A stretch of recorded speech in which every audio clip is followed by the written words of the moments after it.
Hello friends, welcome back to our channel. कैसे हो आप सब? आई होप आप सब अच्छे होंगे और आप सबकी वार्षिक परीक्षा की तैयारी भी अच्छे से चल रही होगी।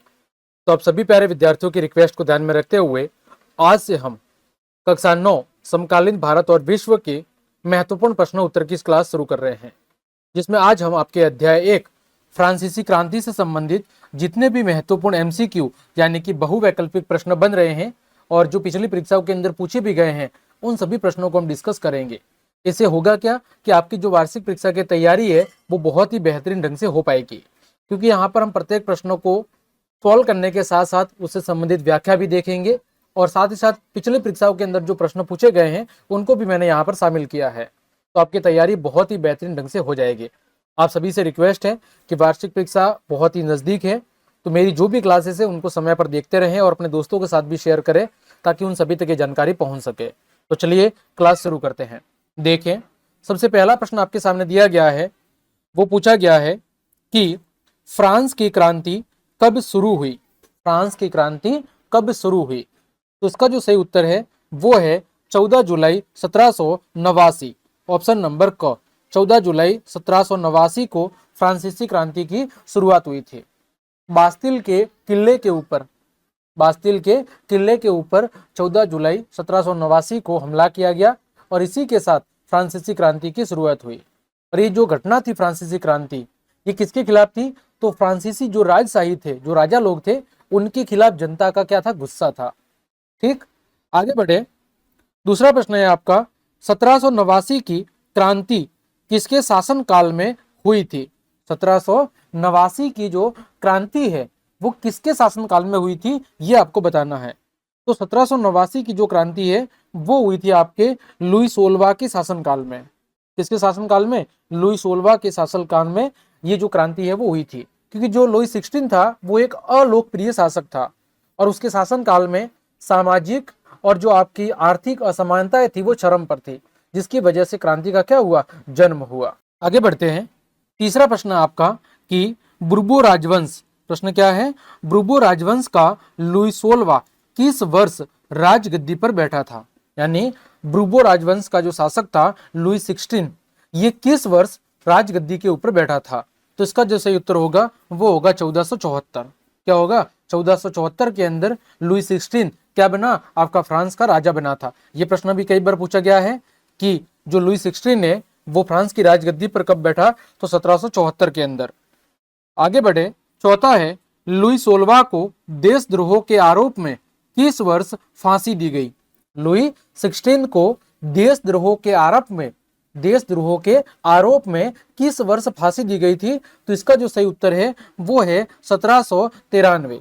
यानी फ्रांसीसी क्रांति के दौरान लुई 16 के ऊपर देशद्रोह का आरोप लगाया गया और 1793 के अंदर इन्हें फांसी दे दी गई थी। पांचवा है, टाउन हॉल के सामने कितने लोग जमा हुए थे जिन्होंने जन सेवा गठन करने का निर्णय लिया था? टाउन हॉल के सामने कितने लोग जमा हुए थे जिन्होंने जन सेवा गठन करने का निर्णय लिया था? तो इसका जो सही उत्तर होगा वो होगा 7000। क्या होगा? 7000। आगे बढ़े। छठा है, फ्रांस की मुद्रा का क्या नाम था जिसे 1794 के अंदर समाप्त कर दिया गया? फ्रांस की मुद्रा का क्या नाम था जिसे 1794 के अंदर क्या कर दिया गया? समाप्त कर दिया गया। तो उसका नाम था लिब्रे। क्या नाम था? लिब्रे नाम था। आगे बढ़ते हैं। सातवां, फ्रांसीसी समाज कितने एस्टेट यानी श्रेणी के अंदर बटा हुआ था? बहुत ही ज्यादा महत्वपूर्ण प्रश्न है। तो जो फ्रांसीसी समाज या जो एस्टेट है वो आपके 3 श्रेणी के अंदर बटा हुआ था। कितनी श्रेणी के अंदर? 3 श्रेणी के अंदर बटा हुआ था। आगे बढ़े।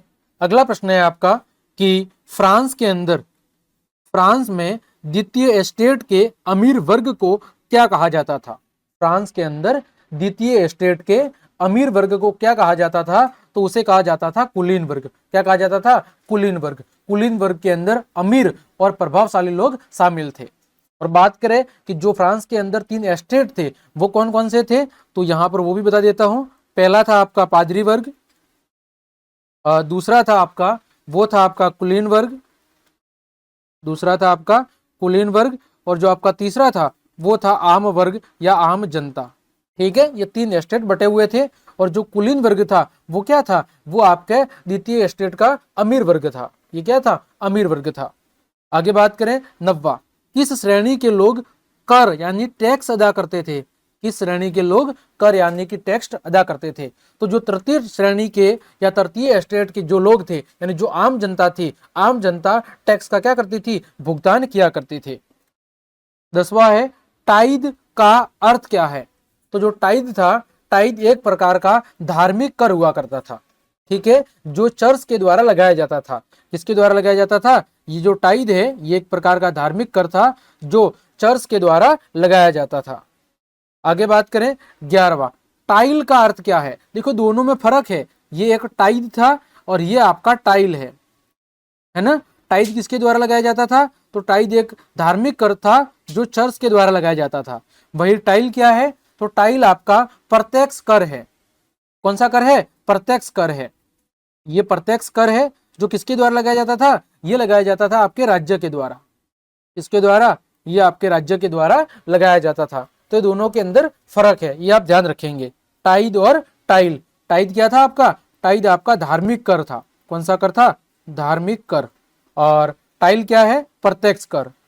धार्मिक कर यानी टाइद चर्च के द्वारा लगाया जाता था और टाइल प्रत्यक्ष कर है जो राज्य के द्वारा डायरेक्ट जनता के ऊपर लगाया जाता था। 12वां है 18वीं सदी में किस नए वर्ग का उदय हुआ। 18वीं सदी के अंदर किस नए वर्ग का उदय हुआ, तो वो वर्ग था आपका मध्य वर्ग। मध्य वर्ग में कौन कौन से लोग शामिल थे, तो मध्य वर्ग के अंदर आपके शिक्षित और समृद्ध लोग शामिल थे। कौन से लोग शामिल थे, शिक्षित और समृद्ध लोग शामिल थे। शिक्षित और समृद्ध लोग इसके अंदर शामिल थे। आगे बढ़ते हैं 13वां, मार्सिले क्या है, बहुत ही ज्यादा महत्वपूर्ण, कई बार परीक्षा के अंदर पूछा गया है। तो फ्रांस का जो राष्ट्रगान है उसका नाम क्या था, मार्सिले था। फ्रांस के राष्ट्रगान का जो नाम है वो मार्सिले है, जो क्रांति के दौरान लिखा गया था। कब लिखा गया था, फ्रांसीसी क्रांति के दौरान लिखा गया था। आगे बढ़ते हैं 14वां, नए संविधान ने फ्रांस को बनाया। नए संविधान ने फ्रांस को कैसा देश या राजतंत्र बनाया, तो फ्रांस को नए संविधान ने एक संवैधानिक राजतंत्र बनाया। कैसा बनाया, एक संवैधानिक राजतंत्र। यानी कि फ्रांस की क्रांति के बाद फ्रांस एक संवैधानिक राजतंत्र बन के उभरा था। 15वां, फ्रांस की क्रांति के परिणामों के संबंध में कौन सा कथन सही है। फ्रांस की क्रांति के परिणामों के संबंध में कौन सा कथन सही है। राजतंत्र का अंत हो गया, बिल्कुल सही बात है। नागरिकों के मौलिक अधिकारों की घोषणा हुई, ये बात भी सही है।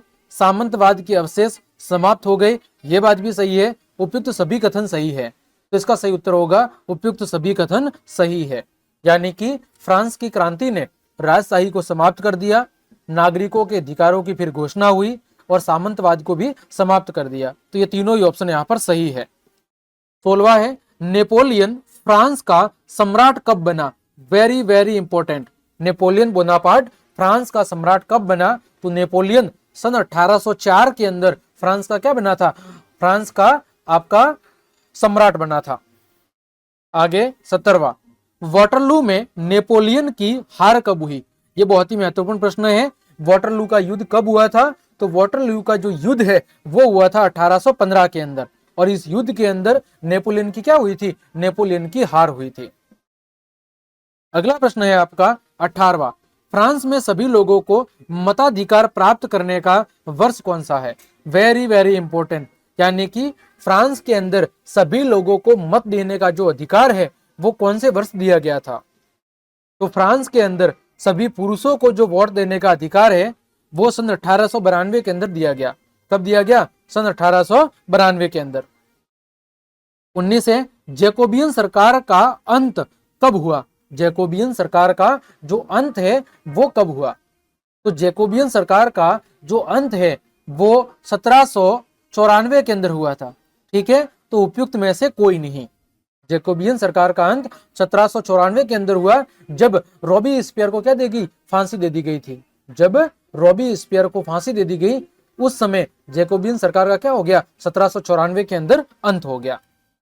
20वां है सन 1993 से 1994 तक के काल को क्या कहा जाता है।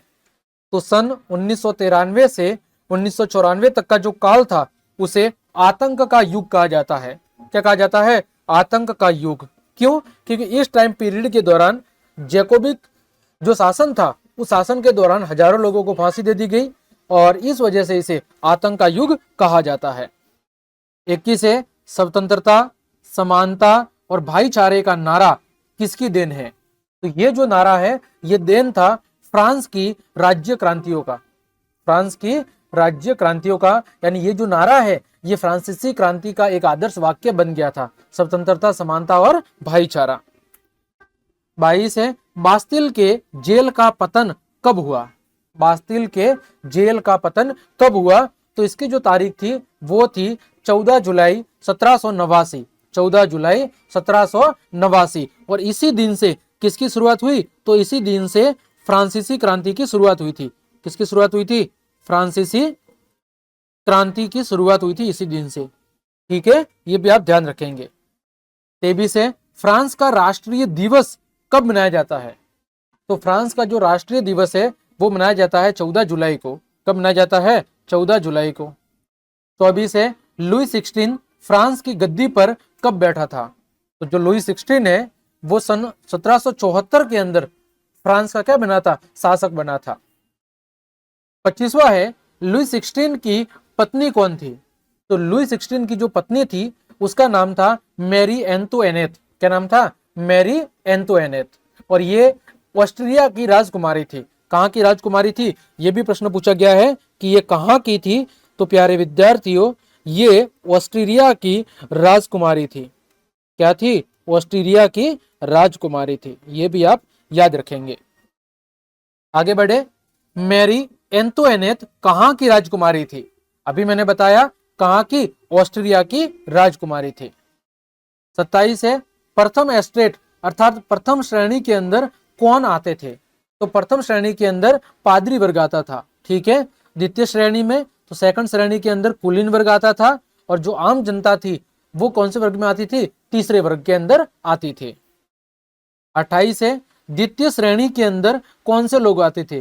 तो द्वितीय श्रेणी के अंदर कुलीन वर्ग आता था। अगला, तृतीय श्रेणी के अंदर कौन से लोग आते थे? तो तृतीय श्रेणी के अंदर आपका किसान वर्ग। कौन सा वर्ग? किसान वर्ग या फिर आम जनता आती थी। 30 है, लुई 14 ने फ्रांस की राजधानी किसे घोषित किया था? लुई 14 ने फ्रांस की राजधानी किसे घोषित किया था? तो वर्साय को। किसको? वर्साय को। यह भी महत्वपूर्ण है कि लुई 14 ने फ्रांस की राजधानी किसे बनाया था? तो वर्साय को। 31 है, the spirit of the laws, विधि की आत्मा, ये किसकी रचना है? बहुत ही ज्यादा महत्वपूर्ण प्रश्न है। The spirit of the laws, ये जो रचना थी ये थी मोंटेस्क्यू की। किसकी रचना थी? मोंटेस्क्यू की। 32 है, रूसो किस शासन पद्धति का समर्थक था? तो जो रूसो है, रूसो लोकतांत्रिक शासन व्यवस्था का समर्थक था। 33 है, एस्टेट जनरल के अधिवेशन की शुरुआत कब हुई थी? तो इसकी जो शुरुआत हुई थी वो हुई थी 5 मई 1789 को। कब हुई थी? 5 मई 1789 को एस्टेट जनरल की एक बैठक बुलाई गई थी, जो वास्तव में क्रांति की क्या थी? शुरुआत थी। 34 है, माप तोल की दशमलव प्रणाली किसकी देन है? बहुत ही ज्यादा महत्वपूर्ण प्रश्न है। तो ये जो देन है, ये देन है फ्रांस की, क्योंकि फ्रांसीसी क्रांति के दौरान माप और तोल की दशमलव प्रणाली क्या की गई थी? शुरू की गई थी। 35, वोल्टेयर पेशे से क्या थे? तो जो वोल्टेयर थे वो पेशे से एक लेखक थे। ये फ्रांसीसी लेखक और एक दार्शनिक थे। 36 है, जैकोबिन क्लब के प्रमुख नेता कौन थे? तो इसके जो प्रमुख नेता थे वो थे रोबेस्पियर। ठीक है, जो जैकोबिन क्लब का नेता था और जिसने आतंक के युग के दौरान फ्रांस पर क्या किया था? शासन किया था। 37, बहुत ही ज्यादा महत्वपूर्ण प्रश्न, फ्रांस के अंदर दास प्रथा का अंतिम रूप से उन्मूलन कब किया गया? तो सन 1848 के अंदर फ्रांसीसी उपनिवेशिकों अंदर, सन 1848 में फ्रांस के जितने भी उपनिवेश थे उनके अंदर दास प्रथा को क्या कर दिया गया? समाप्त कर दिया गया। 38, फ्रांसीसी महिलाओं को मतदान का अधिकार प्राप्त करने का वर्ष कौन सा है? बहुत ही ज्यादा महत्वपूर्ण। फ्रांसीसी जो महिलाएं थी उनको मतदान का अधिकार कब दिया गया? तो सन 1946 के अंदर। कब दिया गया? सन 1946 के अंदर। 39 है, नेपोलियन ने अपने जीवन का अंतिम युद्ध कब लड़ा था? तो नेपोलियन ने सन 1815 के अंदर अपने जीवन का अंतिम युद्ध कौन सा लड़ा? वाटरलू का युद्ध। इसका युद्ध? वाटरलू का युद्ध लड़ा, जिसमें नेपोलियन की क्या हुई? बुरी तरह हार हुई। 40 है, वाटरलू का युद्ध कब हुआ था? तो 1815 के अंदर हुआ था। 41, वाटरलू का युद्ध किस किस के बीच में हुआ था? बहुत ही ज्यादा महत्वपूर्ण प्रश्न, किस किस के बीच में हुआ था? तो ये हुआ था आपके नेपोलियन और यूरोपीय देशों के गठबंधन के बीच में। यूरोपियन देश और नेपोलियन के बीच में हुआ था। आगे बढ़े, प्रश्न संख्या 42, नेपोलियन बोनापार्ट कौन था? तो ये कौन था? तो ये फ्रांस का सम्राट था, जो एक फ्रांसीसी सैन्य और राजनीतिक नेता थे और जिन्होंने क्रांति के बाद फ्रांस पर क्या किया था? शासन किया था। 43 है, ओलंप दे गुज कौन थी? तो ओलंप दे गुज एक क्रांतिकारी महिला थी। ठीक है, एक फ्रांसीसी नाटककार और राजनीतिक कार्यकर्ता थी, जिन्होंने महिलाओं के अधिकारों की क्या की थी? वकालत की थी या उनके लिए लड़ाई लड़ी थी। 44 है, किस स्टेट के लोग कर अदा नहीं करते थे? तो जो प्रथम और द्वितीय स्टेट के जो लोग थे वो कर अदा नहीं करते थे। पादरी और कुलीन वर्गों को टैक्स से क्या दी गई थी? छूट दी गई थी। बाकी जो आपका तृतीय वर्ग था, आम जनता, वो लोग क्या करते थे? टैक्स अदा करते थे। ठीक है, तो प्यारे विद्यार्थियों, इस तरह आज की इस क्लास के अंदर हमने लगभग 45 मोस्ट इंपोर्टेंट जो परीक्षा उपयोगी एमसीक्यू है, जो बार बार परीक्षा के अंदर पूछे जाते हैं, उनको हमने अच्छे से डिस्कस किया है। उम्मीद करता हूं सारे ही प्रश्न आपको अच्छे समझ में आए होंगे। तो क्लास देखने के लिए आप सभी का धन्यवाद। यदि आपको मेरी क्लास और ये मेहनत पसंद आई है तो फिर लाइक, कमेंट, शेयर और सब्सक्राइब जरूर करें। मिलते हैं अगली क्लास में, तब तक के लिए आप सबको जय हिंद, जय भारत।